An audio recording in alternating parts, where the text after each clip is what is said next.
नालागढ़ में उप मुख्यमंत्री मुकेश अग्निहोत्री का कार्यकर्ताओं ने किया जोरदार स्वागत। सैकड़ों की संख्या में कार्यकर्ता रहे मौजूद। उप मुख्यमंत्री ने बीजेपी पर कसा तंज। बिलासपुर में कर्मचारी महासंघ के प्रदेश अध्यक्ष ने दी सीएम सुक्खू को बधाई। कहा, सत्ता एक जमीन से जुड़े व्यक्ति के हाथ में आई और उम्मीद है इस बार सुने जाएंगे हमारे मुद्दे।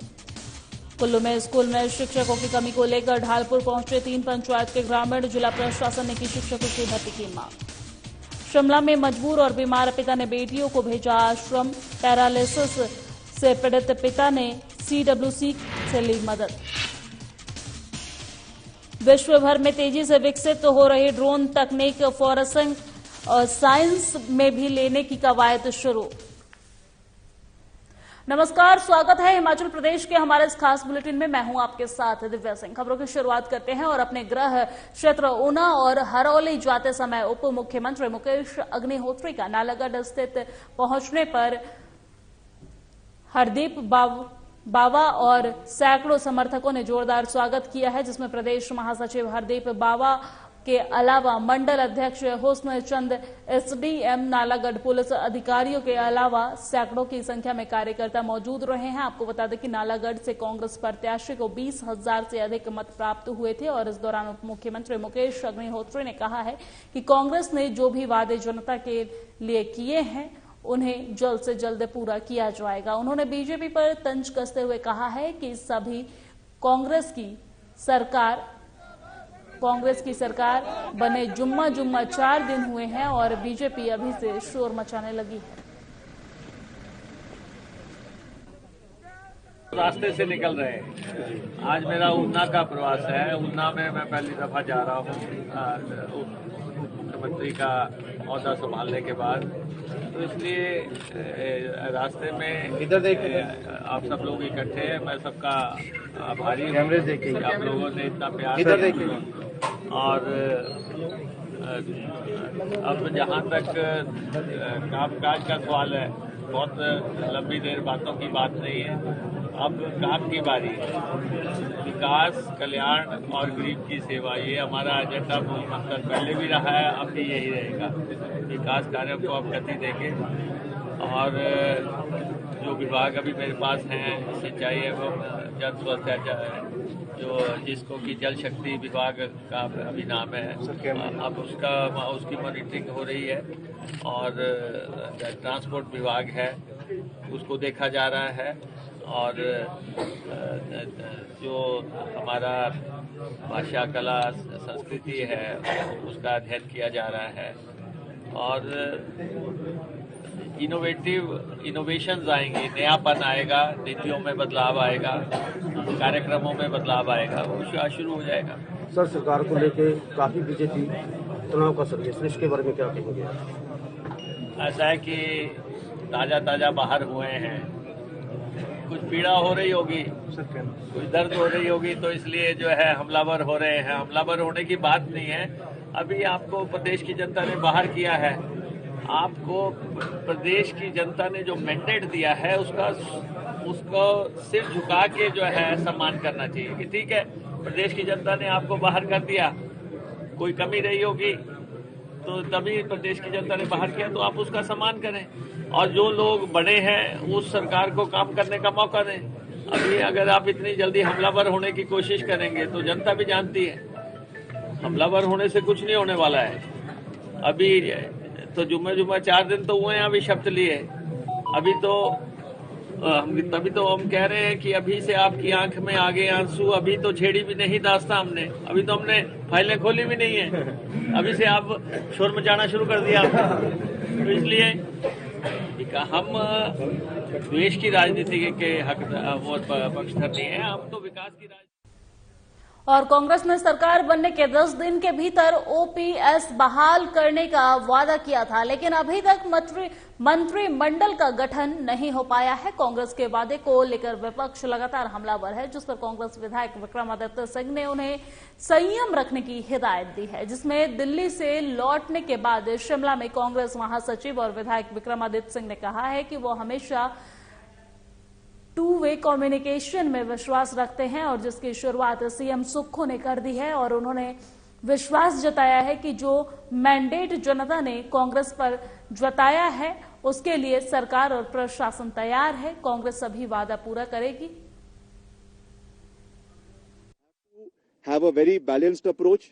हमको अपने संसाधनों को मद्देनजर रखते हुए कैसे अपने खर्चों को कम करना है, कैसे संसाधनों को बढ़ाना है, कैसे हमारा चाहे एक्साइज डिपार्टमेंट है, चाहे माइनिंग है, चाहे फॉरेस्ट रिजर्व्स है, उससे कैसे प्रदेश के हमारे रिसोर्सेज को, हमारी जो आमदनी है, हमारा जो डेफिसिट है, उसको कैसे बैलेंस करना है।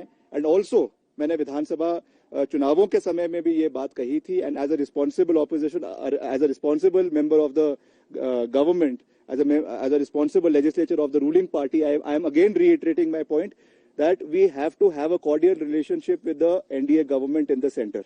एक समन्वय, हमें एक वर्किंग रिलेशनशिप जो है वो केंद्र सरकार के साथ बनाना है। और हम स्वागत योग्य है, मुख्यमंत्री जी ने आज के दिन जो है, पिछले कल प्रधानमंत्री जी से मिलना था, मगर क्योंकि कोरोना पॉजिटिव होने की वजह से वो अभी प्रधानमंत्री जी से नहीं मिल पाए हैं। उन्होंने भी ट्वीट के माध्यम से मुख्यमंत्री जी को बधाई दी है। And I am sure that in the times to come, राजनीतिक खटास को पीछे रखते हुए प्रधानमंत्री जी ने जो शब्द चुनावों के समय में हिमाचल प्रदेश में आके कहे थे कि हिमाचल प्रदेश मेरा घर है, वो उस बातों पे कायम रहेंगे।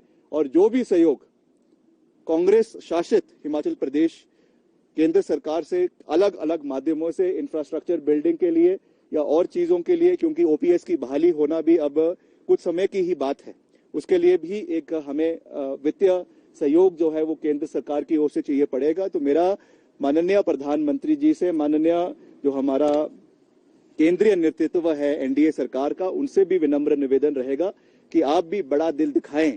और जिस तरीके से पूर्व में मैंने पहले भी ये बात कही थी कि एक समय था जब माननीय स्वर्गीय former prime minister Atal Bihari Vajpayee ji ने कहा था रिज मैदान पर आकर कि Virbhadra Singh ji is from a different party but he is my personal friend.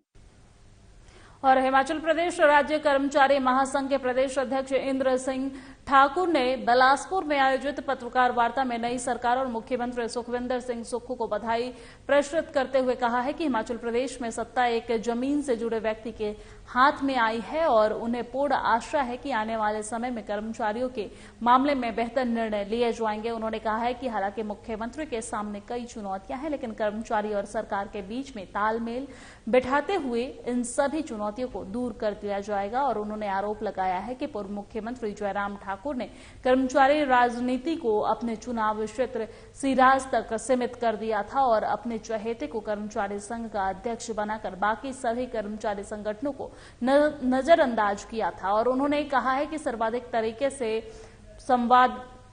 संवैधानिक तरीके से चुने गए कर्मचारी प्रतिनिधि वाले संगठनों को जयराम ठाकुर ने तवज्जो नहीं दी है, लेकिन अब वर्तमान मुख्यमंत्री से आग्रह है कि वो चुने हुए संगठनों से बातचीत करें।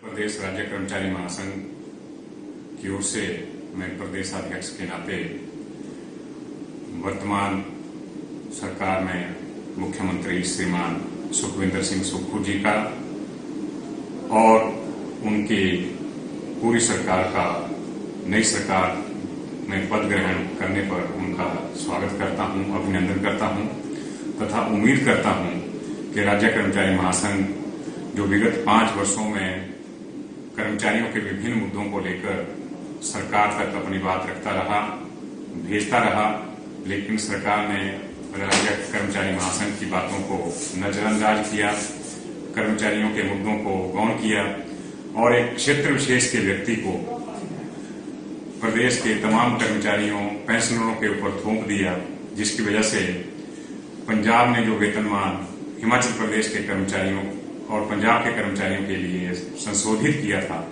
उसे भी टुकड़ों में देकर। और अब खबर हिमाचल प्रदेश के शिमला से है, जहां झंझड़ी इलाके में बीमार पिता मोतीलाल को अपनी 2 बच्चियों को दिल पर पत्थर रखकर खुद से दूर करना पड़ा है। आपको बता दें कि 2 साल पहले मोतीलाल को पैरालाइसिस का अटैक पड़ा था और इसके बाद 2 महीने के बाद ही पैरालाइसिस होने की वजह से मोतीलाल बेरोजगार हो गए हैं। कुदरत ने ऐसा खेल रचा कि 2 महीने बाद ही पत्नी की भी मौत हो गई। जानकारी के मुताबिक मोतीलाल की 3 बेटियां और 1 बेटे हैं और पहले बच्चों के सिर पर बीमार पिता का दर्द और फिर सिर से मां का साया उठ जाना बच्चों के लिए अपार दुख लेकर आया। मोतीलाल की आर्थिक हालात इतने खराब हैं कि वो न तो अपनी दवाइयां ले सकते हैं और न ही मकान का किराया दे पा रहे हैं। वही बीमार मोतीलाल ने कहा कि जब तक वह स्वस्थ थे तब तक घर परिवार का गुजर बसर आसानी से हो रहा था, लेकिन अब हाथ पैर साथ नहीं देते और ऐसे में उन्होंने अपनी 2 बेटियों को आश्रम भेजने का मन बनाया और चाइल्ड वेलफेयर कमेटी की मदद से दोनों बेटियों को आश्रम में भेज दिया है, जहां दोनों रहकर पढ़ाई करेंगी ताकि अपने भविष्य को सुरक्षित कर सके। पिछले 2 साल से पैरालाइज हुआ है, ठीक है जी, और मेरे पास छोटे छोटे बच्चे हैं जिसके कारण मेरे को मतलब इनको पालन पोषण में काफ़ी कठिनाई हो रही है। और मेरी वाइफ की भी डेथ हो गई, मतलब डेथ होकर कम साल होने वाली है उसको भी, तो इसलिए मैं इनको बच्चों को उधर भेज रहा हूँ, आश्रम भेज रहा हूँ ताकि पढ़े, मतलब दिक्कत ना आए कोई इनको। अपने मेरे से कभी कुछ मतलब किया जाता नहीं मेरे से कुछ। हाँ, यदि मेरी कंडीशन ठीक हो उसके बाद मैं इनको वापस बुला सकता हूँ, ऐसा कुछ नहीं। मैं कंटिन्यू भेज रहा हूँ, जब तक मेरी हालत ठीक नहीं होती तब तक मैं बच्चों को भेजता हूँ उनके पास। तो उससे मेरे को कोई हेल्प नहीं हुई थी। पीछे 1-2 बारी हुई थी जब मेरे को सुरेश भारद्वाज जी ने मेरे को 10,000 रुपये दिए थे, वो भी किसी के थ्रू दिए थे, बाकी मेरी कोई हेल्प नहीं हुई है सरकार की वजह से। अच्छा, यहाँ पे घर में पापा की बस वही झाड़ू मार देते हैं, पोछा वगैरह और बर्तन, बस। खाना वाना कौन बनाता है? दीदी। अच्छा, कब से आपने अपने डैड पापा को ऐसा देखा है? बहुत पहले से। मतलब बीमार कब से आपके पापा? परसों से ज्यादा हो रहे हैं। और क्या सोचते हैं आप? सोचते हैं कि उनको अस्पताल ले जाए और वहाँ पे ठीक करा जाए, वहाँ पे दवाई मिले। तो मैं दीदी की थोड़ी बहुत हेल्प करवाती हूँ। और मेरे साथ हिमाचल प्रदेश की खबरों में फिलहाल इतना ही। मुझे दीजिए इजाजत, नमस्कार।